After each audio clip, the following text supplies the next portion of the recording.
Hey, everybody. This is Matt Ackley, CMO of Ritchie Bros, and welcome to another edition of our Inside Edge webinar. The goal here is, because we're not able to meet in person at our live auctions, speaking for everybody at Ritchie Bros, we really miss that. But the idea here is we want to still foster those discussions. And so we started this webinar series, and today we're going to talk about trucks, particularly over-the-road trucks in this particular segment. Many of you think of RB as a yellow iron company, but I think we're the largest seller of trucks, used trucks in North America. In the first half of this year, we've sold over 15,000 trucks across all our channels. The Ritchie Bros live sales, the Iron Planet weekly events, and of course, Marketplace E. Today, I'm joined by our truck experts. We've got Don Nash, who's a territory manager who works with a lot of our truck accounts. We've got Rob Slavin, who handles pricing for our truck sector. And then we have Tyler Townshend, who recently joined us and works on the transportation business for our strategic accounts. They've got a lot of insights into the industry. And then finally, as always, I'm joined by Ken Calhoun, who runs our data analytics division, who produces all the market trends, price indices, the market trends application, and then our newly launched RB Asset Valuator tool. So anyway, I'm going to jump in here. June was a huge month for Ritchie Bros. As you may have seen, we had a number of record sales. We've shifted the business all online as a result of COVID. And, we've seen record registrations and record participation in our auctions. And I think what we're seeing in the truck space is we're seeing a little bit of a rebound from 2019. Tyler, you want to talk about, some of the things that are going on here? You're new to the company, give us your impressions, tell us what you're seeing, or tell folks out there what you're seeing. Yeah, from what I looked at some of the data with regards to what we had sold from June sales, and it was really a pretty good mix of end of lease. It appeared to be some end of lease equipment in there. There was some energy service company equipment in there, that maybe because of the energy sector, the energy space, they're being a little bit more conservative and trying to down fleet. Some fleet renewals as well, where there maybe transfer of changing of the trade-ins or equipment. There might have been some equipment that was through like an episodic event, a BK, like a bankruptcy, and then again the right sizing of the fleets that overall would affect that what we had available to sell as well. The big markets that we had seen, and I believe it's in the later slides or maybe referenced, is Texas, California, Illinois, and I believe it was Florida, were some of the hot spots for the sales. Yeah, it's fascinating that you mentioned, the energy sector. I mean, one of the trends, we actually see, one of the interesting things about RB is not only do we have a global audience, but we have a global audience across a number of different sectors. And not every piece of equipment cross sectors, but there are pieces of equipment out there. There are brands. There are configurations, I guess. Rob, you could slap me on the head here, that do cross sectors. And so we're able to kind of bring that buyer base, even in areas like, oil and gas that may have seen some difficulties, as a result of COVID. We're seeing that, play out across our categories with, some demand will come in from other sectors and pick up those prices there. So, Rob, any thoughts on the pricing side of what you're seeing, what you saw in June or Q2 or heading into Q3 and Q4? Well, just in general, looking at what happened last year in 2019, one of the largest repossession years we have seen, record number of fleets going down. I think there was some of that inventory was carrying over into our sales here, which certainly helped our numbers. And then we have other customers that, they want to defleet, right? They want to right size their fleet. And when there was that 45-day window of COVID where nothing was really moving around the country other than food, I think that gave them the opportunity to, get us some equipment that we may have not gotten because of that.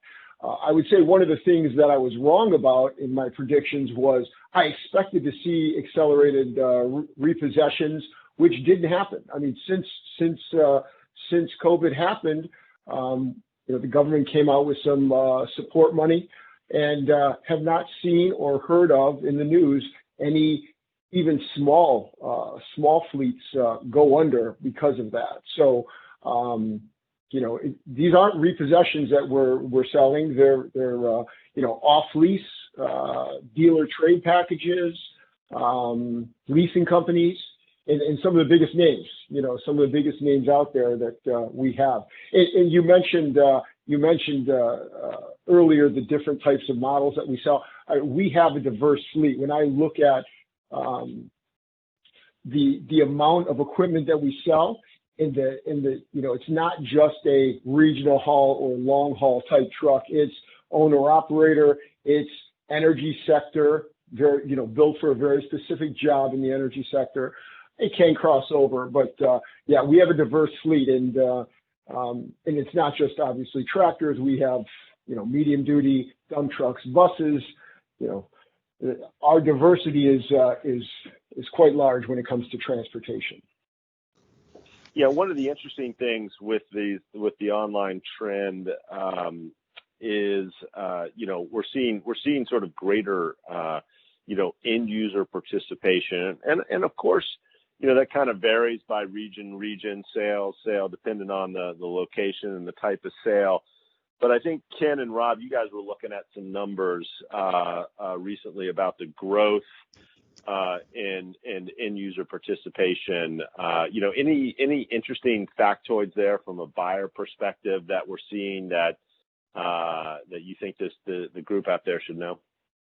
Yeah, this is Ken. I was just pulling up this chart and looking at we're just talking about the Tipton sale in California, and the overall trend that we've been seeing across the business and geographically, not just in the U.S. but in Europe and elsewhere, is just much higher end user participation overall. Often sort of double-digit increases in end user versus kind of a dealer reseller type participation. But I was just looking at the numbers for transport trucks Q2 last year at Tipton versus Q2 this year, and the numbers gone from, let me make sure this is correct, looks like 79% in transport trucks percent up to 85%, right? So there was a 6% increase in end user purchases in Tipton, and cargo trucks it was, or vocational trucks, it was even more significant. So it's a trend that we've been seeing across the board, but we're definitely seeing it in trucks. The other thing that I would say, one of the tools that you've got within market trends is a price index. And what we're trying to do is just create an apples to apples comparison on pricing year over year. And what we've been seeing in our monthly runs of those indices, is that, the price, as Rob mentioned, we saw some softness in prices coming through 2019. But we're actually starting to see those declines moderate. So we're still seeing kind of year on year prices down somewhat when we look at this kind of apples to apples basis, but the prices are definitely coming back. And I think that's what we also see when we look at event by event and just see how our asset by asset performing. It also kind of backs up this trend of this really strong demand. And Matt, I know you're seeing it in just the overall demand numbers that we're seeing as well, right? The traffic, the registrations, et cetera. Yep.